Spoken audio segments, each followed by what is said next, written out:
नमस्कार, आप देख रहे हैं जन एक्सप्रेस। मैं हूं आपके साथ अनुश्री तिवारी। स्मार्ट मीटर यानी वो तकनीकी जिसे बिजली व्यवस्था का भविष्य बताया गया था। दावा किया गया था कि इससे बिलिंग व्यवस्था पारदर्शी होगी, बिजली चोरी रुकेगी और उपभोक्ताओं को अपने खर्च पर बेहतर नियंत्रण मिलेगा। लेकिन अब सवाल ये है कि क्या यही स्मार्ट मीटर खुद सवालों के अंधेरे में फंस गया है?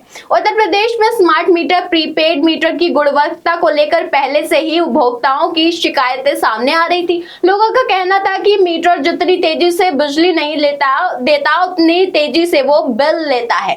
जी हाँ, कई उपभोक्ताओं ने गलत रीडिंग, अचानक बैलेंस खत्म होने और उससे रिचार्ज के बावजूद बिजली बहाल होने से जैसी शिकायतें दर्ज कराई थी। इस शिकायतों के बाद जांच के लिए तकनीकी समिति बनाई गई थी। मीटर में नमूने लैब भेजे गए थे। जांच प्रक्रिया शुरू हुई, लेकिन कहानी में ट्विस्ट तब आया जब पता चला कि जिस लैब में मीटर का नमूने की जांच कराई गई थी, उसी ऐसी जांच की कोई मान्यता ही नहीं मिली थी।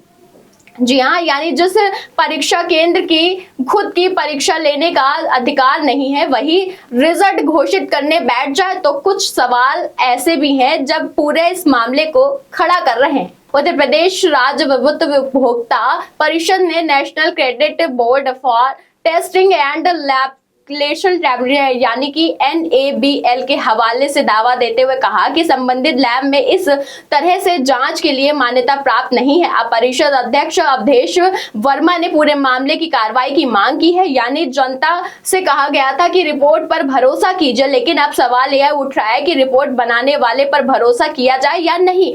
उधर स्मार्ट मीटर को लेकर बढ़ती शिकायतों के बीच राज्य सरकार पुराने मीटर हटाकर नए स्मार्ट मीटर लगाने की पहल पर पहले ही रोक लगा चुकी है। हालांकि नई बिजली कनेक्शन अभी भी स्मार्ट मीटर के जरिए ही दी जा रही है। अब सवाल यही है कि जब जांच ही विश्वसनीयता पर खड़े हो जाए सवाल, तो फिर उपभोक्ताओं को रिपोर्ट पर कैसे भरोसा होगा? और अब स्मार्ट मीटर की असली परीक्षा अभी भी बाकी है। आइए जानते हैं क्या है पूरा मामला। दरअसल स्मार्ट मीटर की गुणवत्ता पर उठे शिकायतों के सवाल मद्देनजर रखते हुए 12 अप्रैल को एक 4 सदस्यीय तकनीकी समिति बैठाई गई थी। इस समिति में IIT कानपुर के 2 प्रोफेसर, वडोदरा के electronic research and development association के अनुभव प्रमुख, पावर कॉर्पोरेशन के निर्देश वितरण शामिल थे। समिति में स्मार्ट मीटर की तकनीकी परीक्षा केंद्र पर 10 दिनों के भीतर अपनी रिपोर्ट देने के लिए, लेकिन करीब 2 महीने बीत गए। जानने के बाद भी रिपोर्ट सार्वजनिक नहीं की गई। दिलचस्प बात यह है कि जिस रिपोर्ट का इंतजार उपभोक्ता कर रहे हैं, अब तक सामने ही नहीं आई है और जिस लैब की जांच के आधार पर निष्कर्ष निकालने थे, उसी मान्यता पर अब सवाल खड़े हो रहे हैं। ऐसे में तकनीकी समिति की जांच प्रक्रिया पर भी चर्चा हो गई है। इसी बीच मामले को गंभीरता लेते हुए उत्तर प्रदेश विद्युत नियामक आयोग की बड़ा फैसला सुनाया। आयोग ने स्पष्ट किया है कि यदि किसी स्मार्ट प्रीपेड मीटर का धारक चार्ज खत्म 2 घंटे के भीतर बिजली कनेक्शन बहाल नहीं किया जाएगा, तो उसे उपभोक्ता को हित उल्लंघन माना जाएगा।